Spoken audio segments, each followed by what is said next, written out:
कल हम डिस्कस कर रहे थे pressure waves in fluid column, यानी तरल पदार्थ के स्तंभ में दाब तरंगें,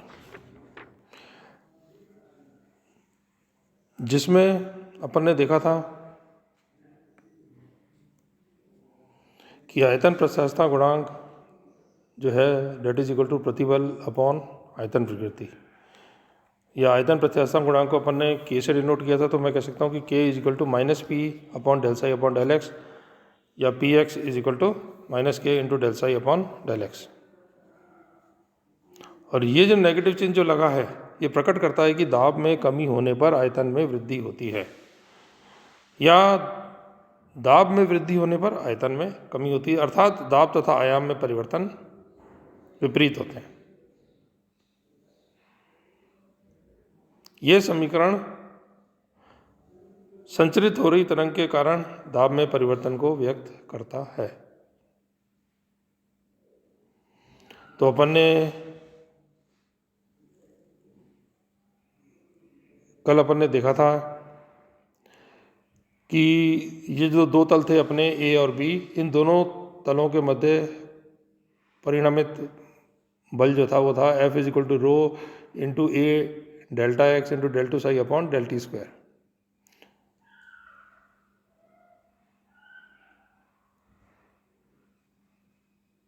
आज हम दाब तरंगों में, इसी टॉपिक के अंतर्गत दाब तरंगों के बारे में बात करेंगे। और अपन जानते हैं कि P X is equal to K into del minus K into del psi upon del X. यदि इस इक्वेशन को अपन टी के सापेक्ष दो बार अवकलन करें तो अपन कह सकते हैं कि del two P X upon del T square is equal to minus K into del two upon del T square del psi upon del X, या del two P X upon del T square ये बराबर होगा minus K into del upon del X del two psi upon del T square. और यदि अपन del two psi upon del T square का मान रखें यहाँ पे, तो मैं कह सकता हूँ del two P X upon del T square this equal to K upon rho into del two P X upon del X square. यह समीकरण तरंग समीकरण के सादृश्य है, इसलिए दाब परिवर्तन भी सामान्य तौर पर अनुदैर्ध्य तरंग के समान तरल पदार्थ में संचरित होता है। इस प्रकार की तरंगों को अपन दाब तरंगें भी कहते हैं। चूंकि दाब P गैस के घनत्व रो के प्रोपोर्शनल या समानुपाती होता है, इसलिए दाब तरंगों के समान घनत्व परिवर्तन भी तरंग रूप से संचरण करता है। और घनत्व तरंगों का समीकरण होगा del two P upon del T square this equal to K upon rho del two P upon del X square. अगला है न्यूटन की परिकल्पना, न्यूटन्स हाइपोथेसिस। न्यूटन के अनुसार गैस में अनुदैर्ध्य तरंगों के संचरण से उत्पन्न होने वाली दाब के कारण विरलन और संपीड़न अत्यल्प होते हैं, जिससे गैस का ताप नियत रहता है, अर्थात गैस में परिवर्तन समतापी यानी आइसोथर्मल होता है। और समतापी प्रक्रम में अपन जानते हैं PV is equal to constant.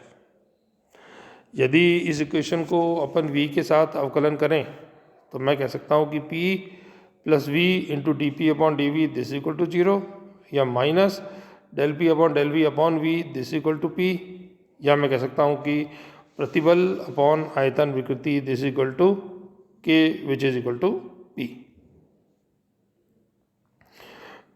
तो गैस का समतापीय आयतन प्रत्यास्थता गुणांक K is equal to P। अतः गैस में अनुदैर्ध्य तरंगों का वेग V is equal to under root P upon रो।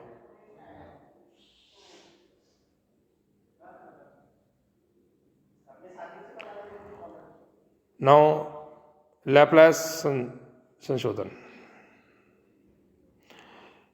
इसके अनुसार तरंग गति के कारण गैस में उत्पन्न विरलन एवं संपीड़न इतने शीघ्र होते हैं कि गैस अल्पांश से न तो ऊष्मा बाहर आती है और न ही ऊष्मा गैस अल्पांश में आती है।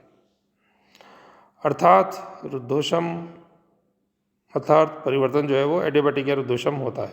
तो रुद्धोष्म परिवर्तन में अपन कह सकते हैं, अपन जानते हैं कि P V gamma is equal to constant. यहाँ पर gamma is equal to C P upon C V which is constant. तो इस इक्वेशन को यदि अपन v के सापेक्ष अवकलन करने तो अपन कह सकते हैं p gamma into V gamma minus one plus V gamma into D P upon D V this equal to zero, या minus V into D P upon D V is equal to gamma P.